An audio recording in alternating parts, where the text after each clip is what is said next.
is it that you've discovered? Well, Shane, what I discovered 34 years ago is miraculous, to say the least. And I was blessed with the gift that was given to me. And what I found out, there was 3 divine principles: divine mind, divine consciousness, and divine thought. And they are the 3 principles that hold the secret to all human experience. And I realized when I first found them, if psychology and psychiatry could understand this, it would change psychology and put it into another dimension altogether to cover everything in this world, the entire psychological experience, because this is what life is. From the cradle to the grave, it's a psychological experience. Mm-hmm. It's all brought about by using mind, consciousness, and thought. And without these principles, there wouldn't even be life. And they're the Trinity. There can't be any more because they're the Trinity. They're the total essence of all life here on earth. Could you once again talk about the 3 principles and what they are and what they mean? Well, let's put it this way. I'll digest the story, and we'll go back 34 years ago, and I'll tell you the story, how it happened. And maybe this will help you. I remember I was sitting in the living room reading the paper, the newspaper, and I stood up to tell my late wife something. And instead, I looked out the picture window at the ocean, and it was like being sucked down a tunnel. Literally sucked down a tunnel. And all of a sudden, I was shrouded by white, buzzing light. And I went beyond time, space, and matter, beyond this world, and realized that all life was a great illusion created from this formless energy. Then when I don't know how many seconds it took, but this light vanished, and I turned around and started to cry. And I said to my late wife, I'm home, I'm free, I've made it, I've conquered this world. Now that was a very unusual thing for me to say. Well, that's what happened, but you can imagine Barbara's face. It was like I'd shot her. She thought I'd gone off my head. But since then,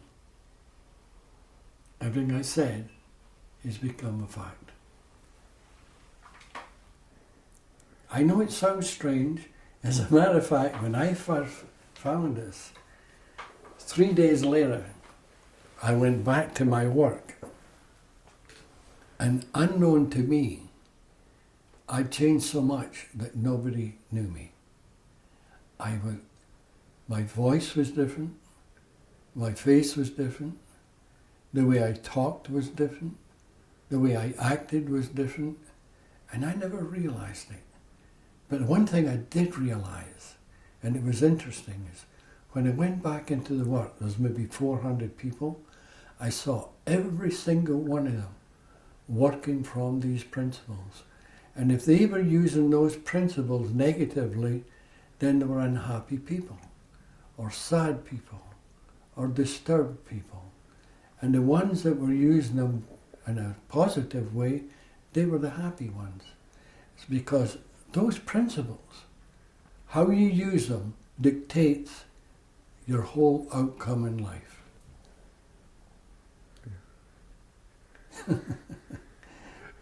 You wouldn't be alive if you weren't using them. You're using them all the time. You just have to understand that you are. You are using them all the time. But you're using them wrongly sometimes. Sometimes you're using them correctly.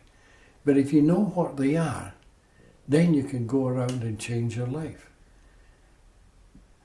And why it happened to me, I have no idea. Because to be truthful with you, I was definitely most undeserving, but it did happen. And that's what you call self-realization.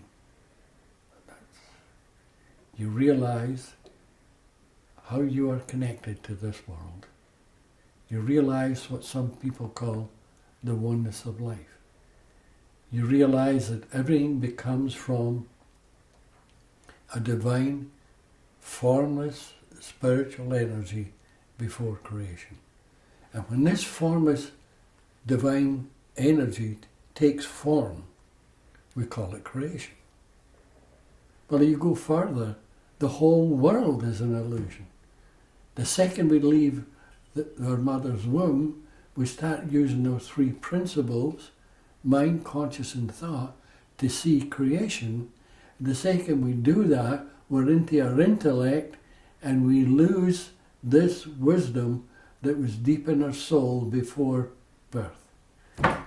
And the idea is to go back and claim this wisdom. That's why the great mystics have always told you, look within for the answer. It's not out there. Out there is the illusion. This is what we blame for our problems. Then we create more problems. But if you look inside, you find the wisdom. Once you find the wisdom, you become wiser. It's like we're helping business people. We don't know anything. I don't know anything about business. I'd never even try. I don't have to. If I'm trying to help a businessman, I would try and get him to find his own wisdom. Then when he finds it, he becomes a wise businessman. And that goes for any profession in the world. You're not telling them what to do, you're making them wiser. And this is what these three principles do. As I say, they're the trinity to all human experience here on earth. They're the essence, they're the lost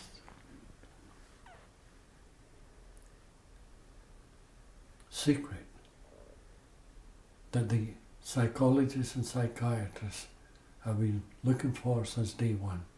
And I realize they've been taught certain things. And I know it's difficult to believe. But you see, what they were taught was from the outside to go inside and make you better. And that's not it. The secret lies when you realize the wisdom you seek is inside, then you go outside and change it. And that's the difference. It's so simple, and yet it's so profound. And people think, well,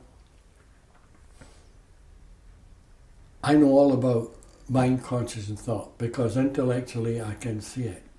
But that's not it. My pet parrot could say mind, conscious and thought, but the parrot wouldn't know anything about it. And they'll say, well, come to an end once you realize that. That's not true. If you start talking about the principles, you could talk forever because they cover everything in this world. You could never come to the end of discussing the three principles. It'd go into psychology, psychiatry, philosophy, theosophy. It would go into mysticism. It would go into physics, neuroscience. It's got the ultimate answer. Now, I don't know anything about physics because I only had a grade 9 education. But after this experience, I knew I'd found the ultimate answer that the physicists were looking for. And consequently, I've been invited down to the States quite a few times to talk to some of the best physicists, and they always want me to explain why it is I say time, space and matter are all an illusion. And what the puzzle was, they were talking about the already formed energy in this world, and what I'm talking about is the divine formless energy before it is created into this world. But after I was finished, two of them came up to me and said, you know, Sid, we don't have a clue what you're talking about, but we know you know. And I thought that was a beautiful thing to say. And someday, I'd love to go back again. It is. It's a divine illusion, suspended within the boundaries of time, space, and matter. And time, space, and matter are all illusionary. I know it was a miracle that happened to me. There's no other way I could express it. Because how can a grade 9 educated welder who has hardly read anything in his life know immediately that he was qualified to go into any university in the world and talk about all these different subjects? I mean, there's something there. And that's what they'll have to look at. Because my time on this earth is limited. And I'd love to see it go out. My advice was to get a book or a tape, and you don't need anything else because you're getting it straight from the horse's mouth, so to speak. There's nobody contaminating it, telling you that there's 4 principles, 7 principles, or role play, or techniques. They're all from the intellect. Now, I remember many years ago, this monk, with all his robes and everything, came to see me on the island. And he listened, and he wasn't getting anywhere. And he was a very unhappy man, and he told me that his life wasn't worth living. And he said to me, but there's something puzzles me. Why did you decide to put it out into psychology rather than spiritual? And I said, well, I did put it spiritual. He says, no, you didn't. You're putting it through psychology and psychiatry. I said, that's only part of it. Didn't I tell you that all life is a psychological experience? He says, yes. He says, but that doesn't answer my question. Why did you say mind, conscious, and thought? And I said, well, tell me something. What is the only thing in this world that could be divine mind? And you thought for a while, and you said, God. And I said, well, what is the only thing in this world that can be divine consciousness? He said again, God. And I said, well, what is the only thing in this world that can be divine thought? He says, God. I said, well, how much more spiritual can you get? But he never got it. And to this day, he's still searching all over the world for the truth. And here he was standing listening to it, and he didn't recognize it. But that's okay, because he wasn't ready. And people will say, well, what makes you ready? You make yourself ready. When you're ready, you will hear it. If you never get ready, you won't hear it. You might have to go to another lifetime and start all over again. But when you're ready, the truth will be there for you, no matter where you are. You know, see, people, they go to India and they search for truth. They go to China and search for truth. They go up the Himalayas and search for truth. They'll never find it. Never. You know where you find it? You look in the mirror and you say, aha, it lies inside. And once you see that, your search is finished. There's no place to search. I've had so-called enlightened people come to me, see many, many times to see me. And the second they got off that boat, I knew they weren't. You know why? Because they were enlightened, supposedly, but they were still searching for the truth outside. They only thought they were. There's that thought again, eh? Whatever you think the world is, that's what the world is to you. Whatever you think you believe, That's your belief system. It's all thought.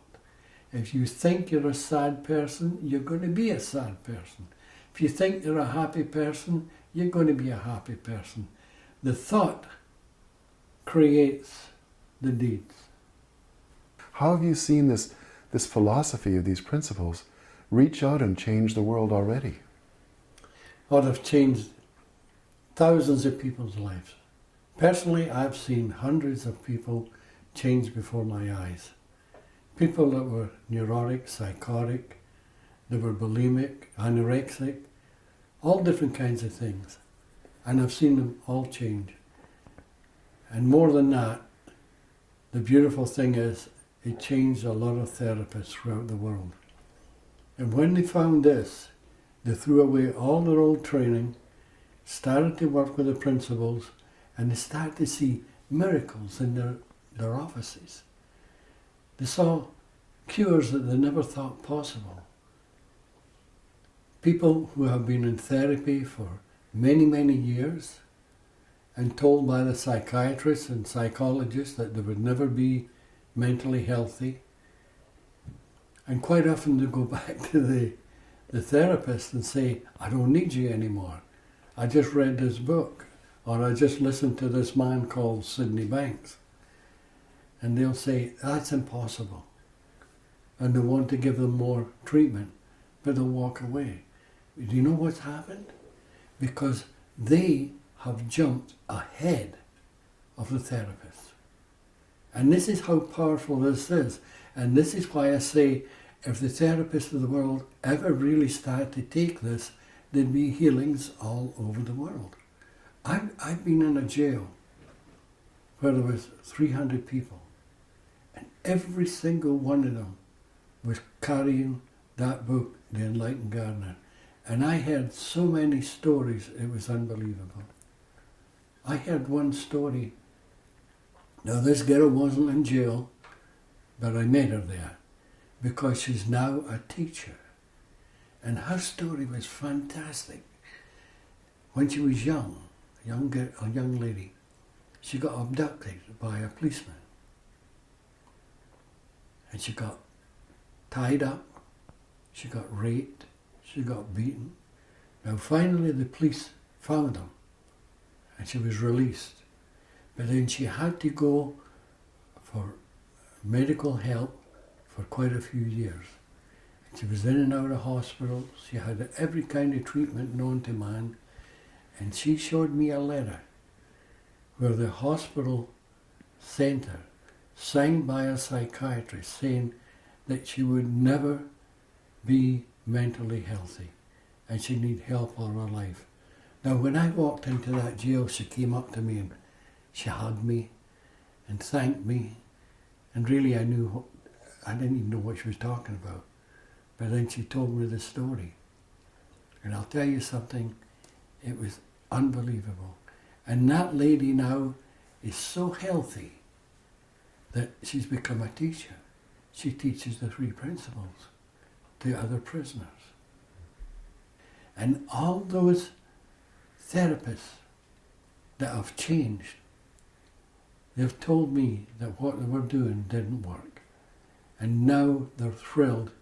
They love their work, whereas before they were all cracking up. They were all leaving their profession. But now they go to work and they love it because they know they're helping people. Now that's quite different. That's really quite different. Maybe one last thing was, what's your hope for humanity? What's your hope for the world? Well, my hope for humanity is that the level of consciousness rises. See, nobody can change this world. I've said many times, for the world to change, the consciousness of humanity has to be elevated. Because right now, the conscious state of the world is in a deplorable condition. And this is why there's wars, atrocities, killings, etc., etc. And it's going to get worse. Believe me, it's going to get worse. Unless the consciousness rises.